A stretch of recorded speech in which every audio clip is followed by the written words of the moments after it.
Donc, on continue avec I, Tonya, qui est un bon petit film sur, comment elle s'appelle? Tonya Harding. Tonya Harding, interprétée par Margot Robbie. C'est vraiment un bon film, une solide performance de Margot Robbie. Il y a des effets visuels un peu boboches dans ce film-là quand il y a des scènes de personnages artistiques qui sont un petit peu dérangeantes, mais outre ça, c'est assez réussi.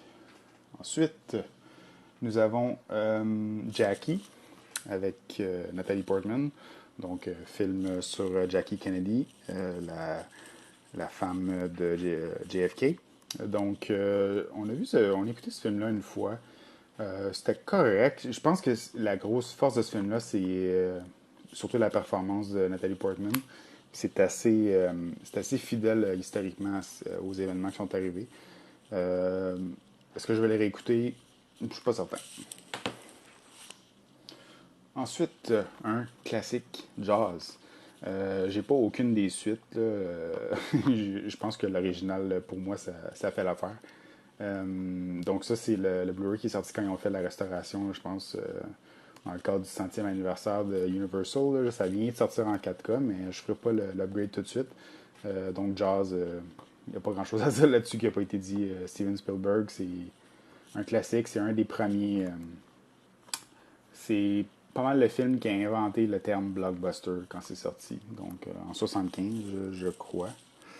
Si je me trompe pas. Mais bon, on va dire que c'est 75 parce que je trouve pas la date.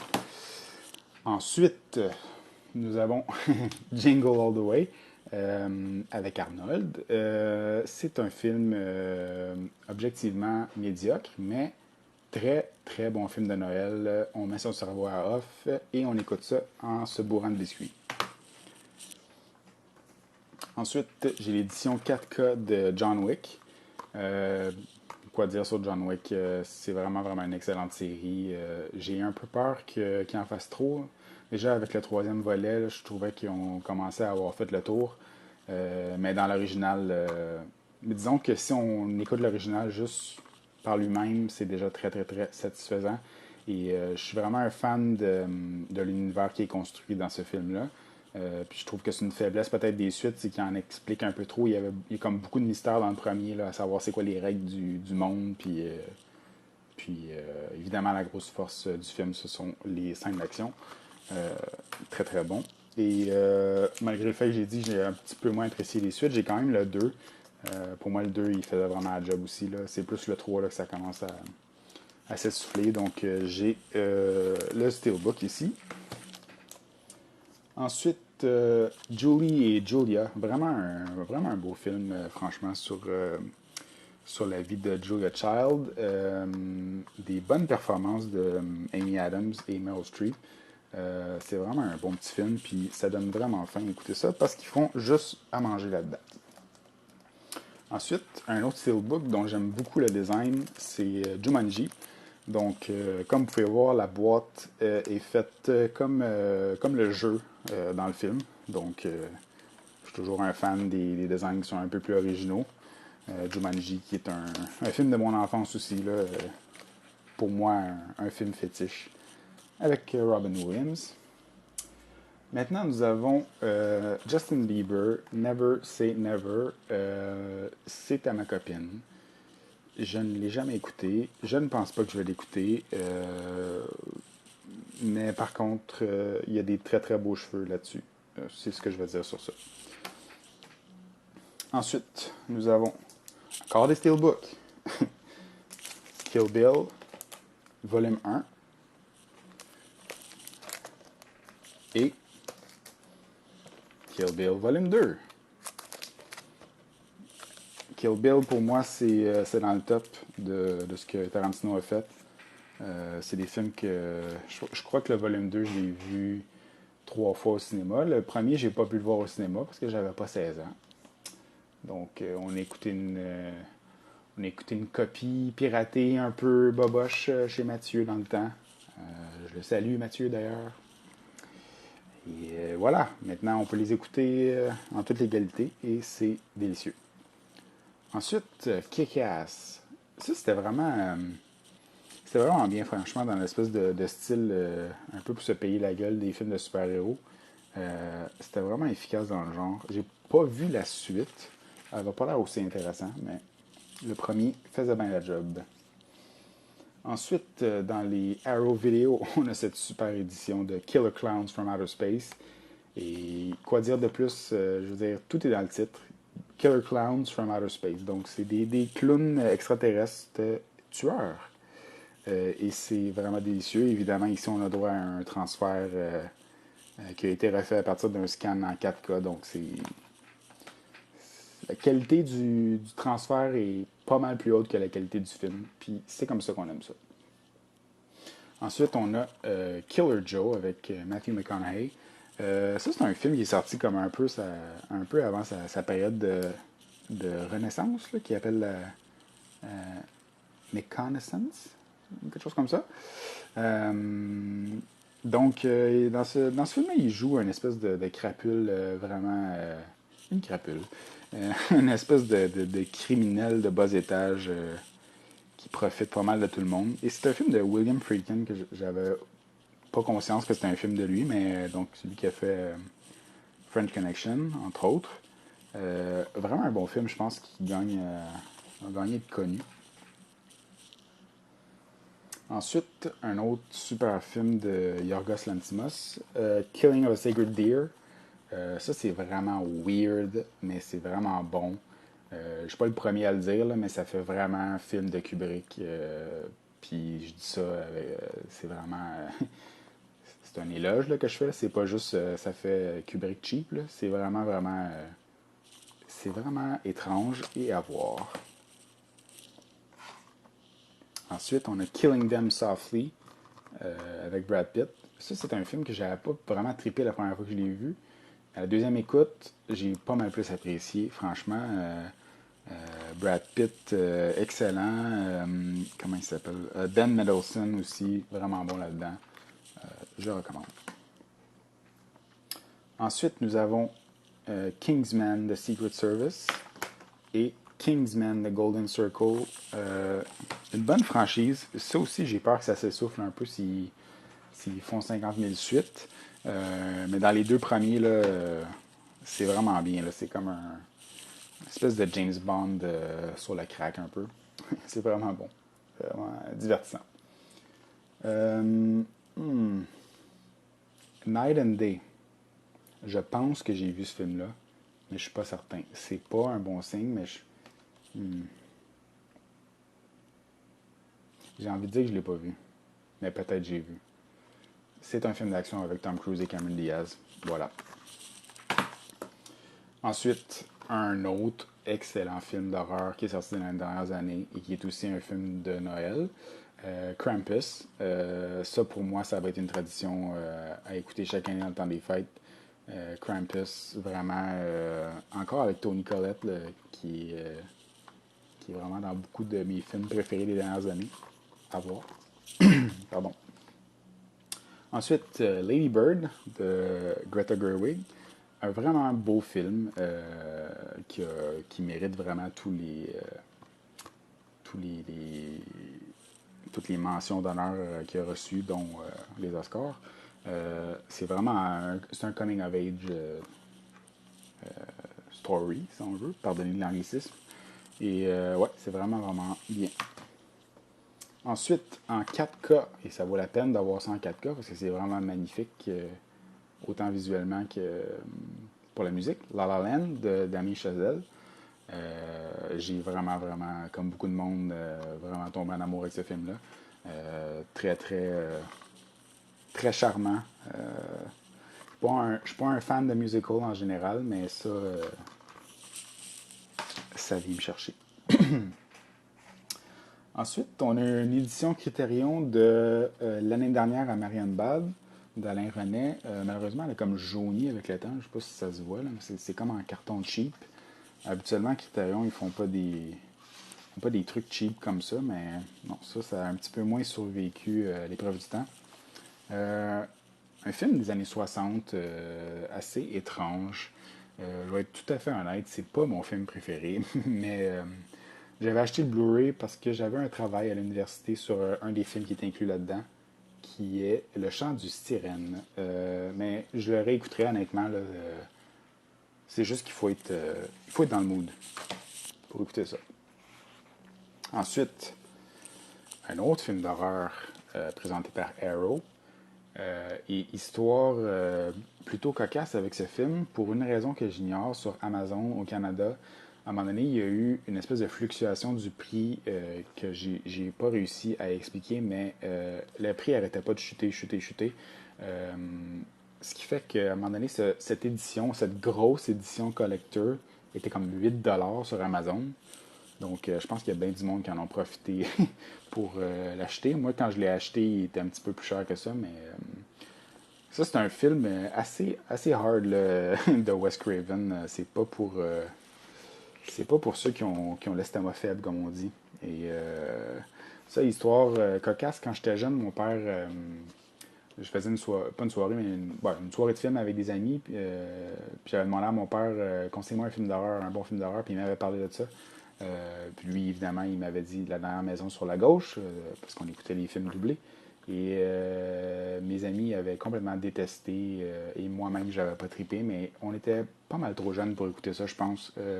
Avec le recul, puis avec une deuxième écoute, c'est très efficace, quoique bien dérangeant. Ensuite, nous avons Lego Batman Movie. Vraiment bien, vraiment drôle. Avec. C'est qui fait Batman? C'est Will Arnett, je pense. Ouais, Will Arnett. Vraiment drôle, vraiment bon. Toujours dans la même catégorie de Lego Movie. J'ai toujours pas vu la suite. Apparemment, c'est un peu moins bon. Mais celui-là, c'était vraiment du bonbon. Ensuite, un des steelbooks que j'aime le plus, que je trouve que le design est vraiment, vraiment beau, c'est Léon, The Professional. Ça, c'est le 4K et je pense que c'est la version remasterisée. Euh, c'est vraiment un excellent film. C'est un peu weird de revoir ce film-là aujourd'hui avec l'espèce de relation malsaine entre une jeune enfant et un homme, Jean Reno.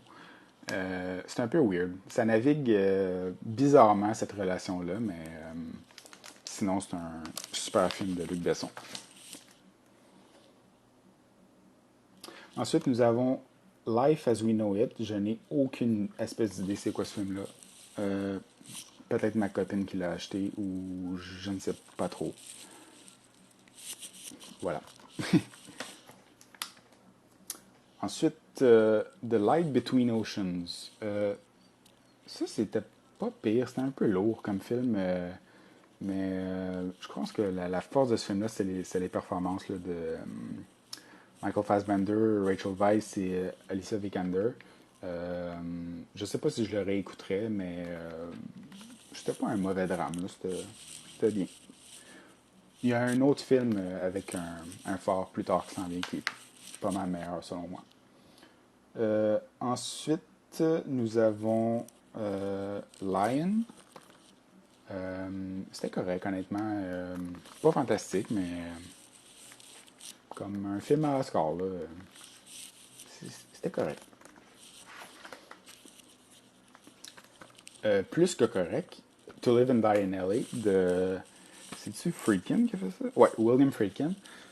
Donc encore Friedkin qui revient dans la collection. Ça, c'est vraiment un excellent film d'action des années 90. Action slash policier avec entre autres Willem Dafoe. Je pense que c'est un film qui gagne à être revisité. Franchement, c'est à voir. On continue dans les classiques de l'enfance avec Le Roi Lion version 4K. C'est spécial de écouter ce film-là en 4K quand la dernière fois que tu l'as vu c'était en VHS, dans les grosses boîtes blanches. Là. Vraiment impeccable le transfert. Puis c'est un classique, donc c'est vraiment à voir. Le dernier film de Yorgos Lanthimos que j'ai dans ma collection, c'est The Lobster.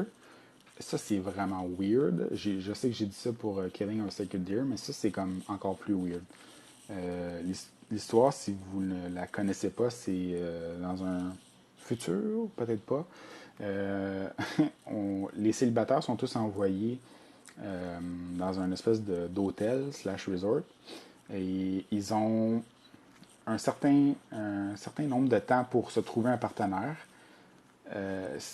faute de quoi ils sont transformés en l'animal de leur choix. Donc, voici, c'est ça la prémisse du film. Ça a l'air très bizarre dit comme ça. C'est très bizarre quand on l'écoute, mais c'est très bon. Ensuite, je pense le seul film de Guy Ritchie que j'ai dans la collection, Lock, Stock and Two Smoking Barrels. Snatch est meilleur, honnêtement, mais ça reste quand même assez divertissant. Guy Ritchie, c'est un petit peu redondant son œuvre, on va dire ça. Un film vraiment intéressant avec Tom Hardy. Et Tom Hardy qui est tout un acteur, je trouve. Locke.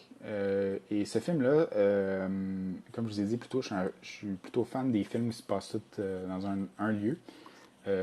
Et ce film-là, on passe tout le film avec ce personnage dans sa voiture qui parle au téléphone. C'est tout ce qu'on voit. C'est vraiment, vraiment tendu. C'est bien joué. Évidemment, évidemment, Tom Hardy porte le film sur ses épaules. Là. C'est juste lui qu'on voit dans le film. À voir. Ensuite, de James Mangold, on a Logan. C'est la version définitive de Wolverine, je pense. C'est le fun qu'on a eu une version